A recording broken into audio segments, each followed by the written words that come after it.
Não temos mais debate político. Debate político mesmo, de conteúdo, não é no xingamento, não tem, né? É uma Hoje pobreza. é um jogo de futebol e você tem o seu time e você torce para que o outro time morra. Não, Isso, eu te pergunto uma coisa, você, em vez de me responder, você me ataca. Eu nem te pergunto nada, eu só te ataco, você me Porque ataca. você não verdade. tem, porque você não tem programa, porque você não tem... Porque o curioso é o seguinte, por exemplo, o Bolsonaro quer ser candidato à reeleição? Quero. Mas por quê? O que você fez para cacifar a ser candidato à reeleição? Não fez nada. Ele inaugurou... Ele é contra o Lula, pô. Ele inaugurou ponto de madeira, só se for por esse caminho mesmo, ponto de madeira de 20 metros. Pô, ponto de madeira. Custou mais caro ir lá do que o custo da ponte, 20 metros. Aí outro dia ele pôs no Twitter dele que ele recapeou 20 quilômetros numa estrada no Mato Grosso. Nenhum prefeito colocaria isso no Twitter, 20 quilômetros recapear. É gozação. Você fala, esse cara tá gozando, tal, que ele não tem o que mostrar, porque a equipe é um verdadeiro horror. Parece que a única equipe dele que funciona é de infraestrutura. É aparente, viu? Porque eu vi até que o Tarcísio veio aqui. Foi bem legal o papo com ele, parece gente fina pra caralho. Mas o Tarcísio é um falastrão, né, em termos de realização. Na verdade, falava assim, que agricultura e infraestrutura era a agricultura é a Tereza Boi Bombeiro Cristina. É uma senhora fantástica, Boi Bombeiro, porque ela disse que não pegaria aquele incêndio no Pantanal se não tivesse mais a floresta, as árvores, a vegetação, né? E se já tivesse só o pasto. É genial, uma mulher fantástica, é um verdadeiro prêmio Nobel da ciência. Ela falou isso mesmo? Daí que ela é o Boi Bombeiro. A história que o boi seria bombeiro, não teria fogo, porque ela destruiria tudo. Mas é uma senhora fantástica, e essa é considerada uma das melhores. O Tarcísio, eu fico perguntando, ele queria ser candidato de São Paulo. Se eu pegar um mapa do estado de São Paulo, né? Ele não identifica as cidades.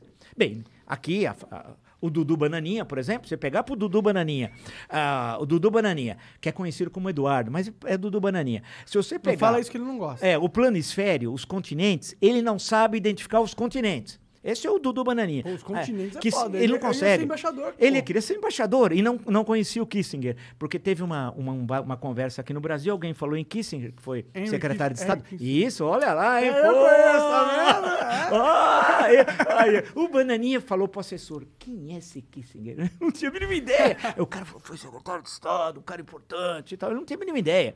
Mas é imbecilidade em pessoa, né? De forma humana. O capitão Tarcísio... O capitão Tarcísio, na verdade, não tem nada de... Inventaram que... Ele fica falando o Bolsonaro naquelas lives pavorosas de quinta-feira, que tá fazendo... Não tem nada, não tem uma obra. Que porto, ferrovia... o que tem é de governos anteriores que começaram ainda a inaugurar alguns trechinhos. Ele está terminando as paradas do governo mas anterior. é 20 quilômetros, 15.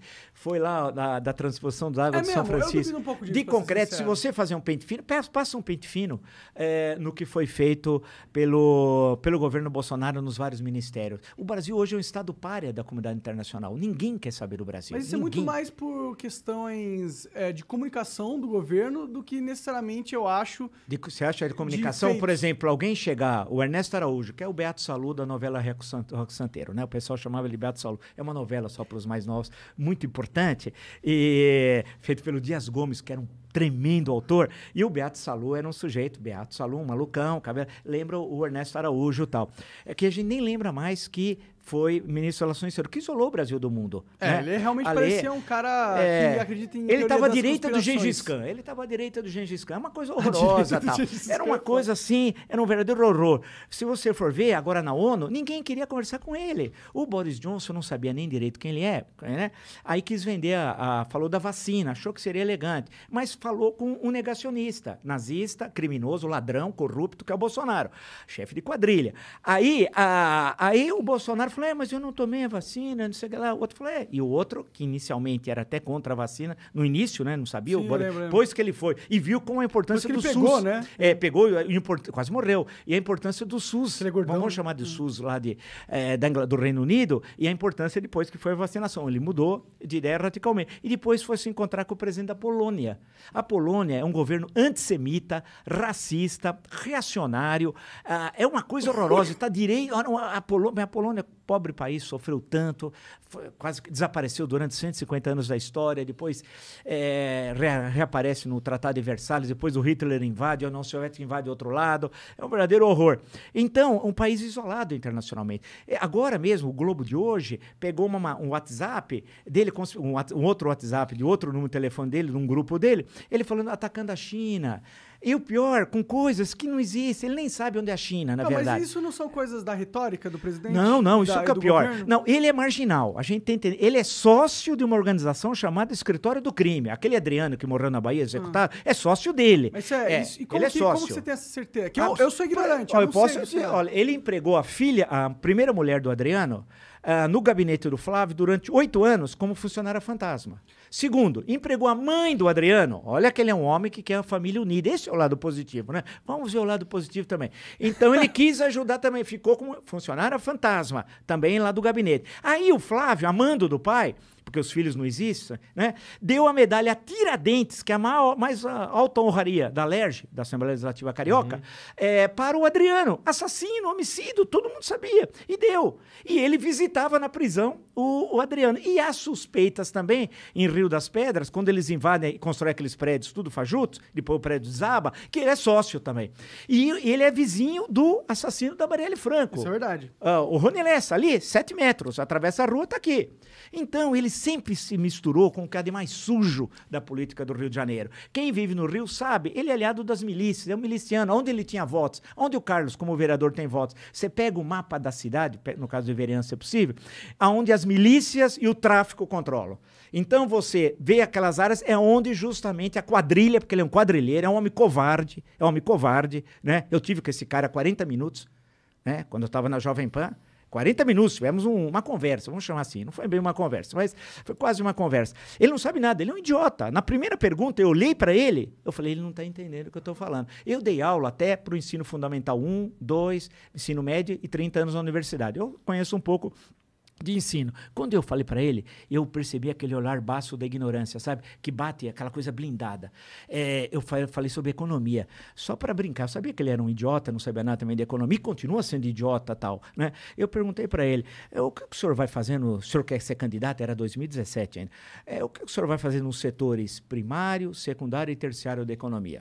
Algo básico.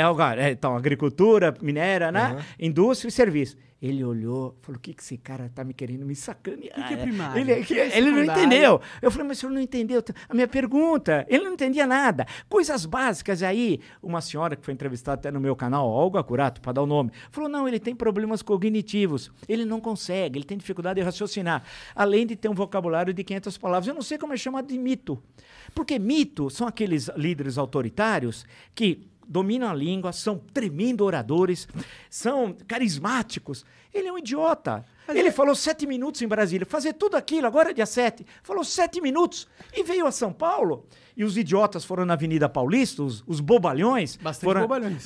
Mas não era o que eles falaram, eles mentiram. Tinha 120 mil bobalhões. Tudo bem, o Brasil tem 213 milhões de habitantes. Sim. Mas tinham lá, tudo bem, parte ali era nazifascista, parte não sabia o que estava fazendo. Ele falou 17 minutos. Você imagina, os caras... e foram pagos. Igual o PT pagava, o Bolsonaro paga também, porque tem os vídeos mostrando os caras recebendo R$100, etc. Tal. Assim como o PT tinha blogs sujos. Lembra? Eu não me esqueço de certo jornalista que ganhava 400 mil por mês. Ele tem agora. Só que agora são rádios. E vocês sabem. Do Santos. Mais do que Alan. Esse daí é peixe pequeno. Vamos pegar os peixes grandes. Você se deu tanto pra ser peixe pequeno. Claro, você é bobo, cara. Tá lá nos Estados Unidos, tem gente que tá aqui no Brasil, em rádio e TV, ganhando muito mais. E fabricando fake news todo santo dia. E tem aqueles que também estão com presença na internet. Em suma, você vê como que eles trabalham, só que a do Bolsonaro é explícito, né, a cooptação. A do PT muitas vezes escondia. Mas eles, vale destacar, não são a mesma coisa. Não vou dizer que Lula é igual ao Bolsonaro. Isso é mentira. Eu acho Bolsonaro que o Lula é mais eficiente. Não. Eu não posso dizer que o Lula defendeu a ditadura, que o Lula defendeu o adicional número 5. Dá pra dizer sim um pouquinho. Aqui no Brasil, não, mas adicional ele defende, número 5. Tipo, o PT defendia a Venezuela, porra. Isso você tem razão. Isso defende a ditadura. Mas eles falam que é democracia. Não, mas isso você tem razão. Cuba também é um horror. Eu posso dizer isso porque eu tive embates com os caras quando o Bolsonaro era aliado do PT. Em 2004, o Carlos, na chapa para vereança, ele era do PT. Então eu posso falar tranquilo, porque na hora de enfrentar o PT, eu estava enfrentando. O covarde do Bolsonaro não estava, né?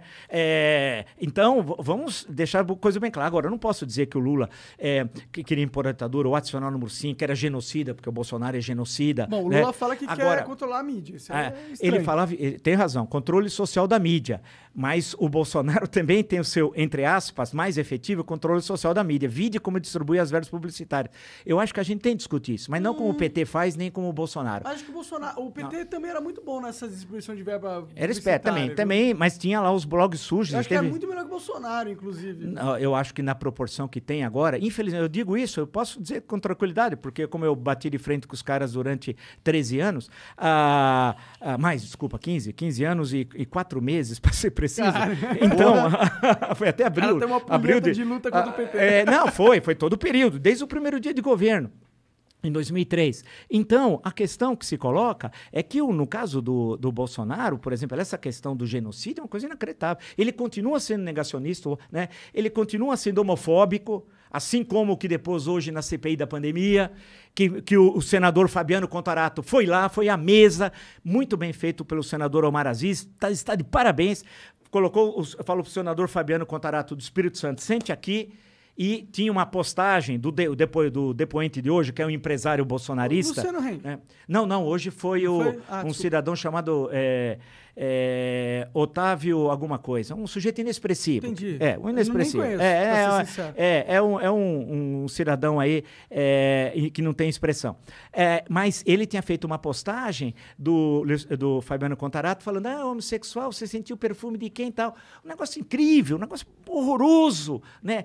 Porque a homofobia, pela STF, é considerada uma forma de racismo. E o racismo é um crime inafiançável. Portanto, o que depois hoje, esse cidadão aí, ele é criminoso, porque ele fez uma discriminação. E o senador Fabiano Comparato foi assim, brilhante, foi lá, falou, deu um depoimento emocionante. Foi um dos mais bonitos momentos, coisa que eu vi esse ano e tal. E depois o senador Randolfo Rodrigues, outro vice-presidente, também ele tinha uma postagem homofóbica. Quer dizer, eles são isso. É o Bolsonaro, que hoje no WhatsApp do Bolsonaro é homofóbico. Então você tem homofobia, você tem a sinofobia, quer dizer, contra a China, você tem...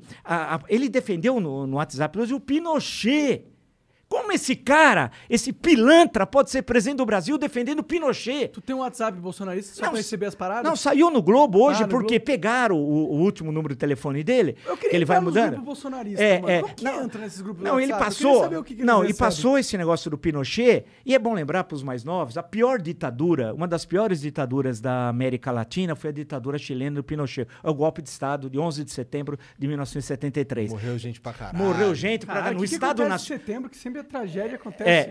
O Estado Nacional, que era o estádio até hoje principal, virou campo de prisioneiros, né? Muita gente foi fuzilada, brasileiros morreram lá no Estado Nacional.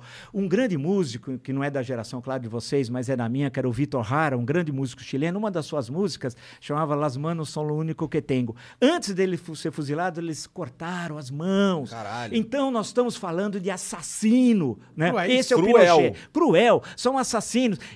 E o Bolsonaro hoje, o criminoso, postou um vídeo de apoio ao Pinochet, que foi ele retuitou de um deputado aqui de São Paulo, que fez, porque está do lado direito o nome do deputado. Isso é uma coisa inacreditável. Como é que um presidente, sob a égide da Constituição de 88, vai retuitar um vídeo de Pinochet? No WhatsApp também, homofobia, sinofobia, dizendo que na China todo mundo não tem o que comer a não ser cachorros. Ele é um idiota, porque ele nem conhece a China, não conhece o PIB. Hoje, depende do cálculo, o PIB da China já é superior. Ele tá mentindo, ele só quer aquecer a própria base. Só que a China é a maior parceira econômica do Brasil há mais de uma década. Ele sabe disso.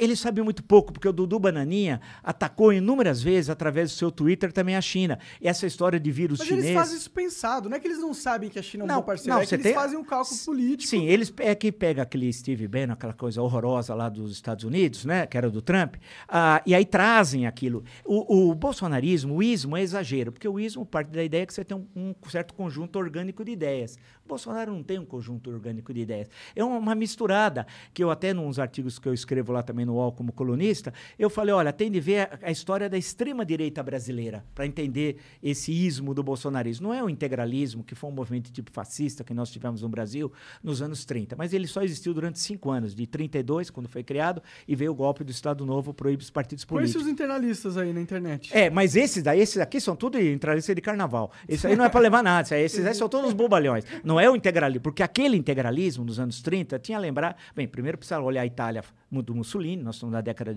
dos anos 1930, e era um movimento nacionalista, ultranacionalista, com a cor verde, o sigma como símbolo, a Naue, e tinha o Plínio Salgado como chefe do integralismo. Era um partido nacional de massas, tinha organizações de massas, tudo que não tem nada agora.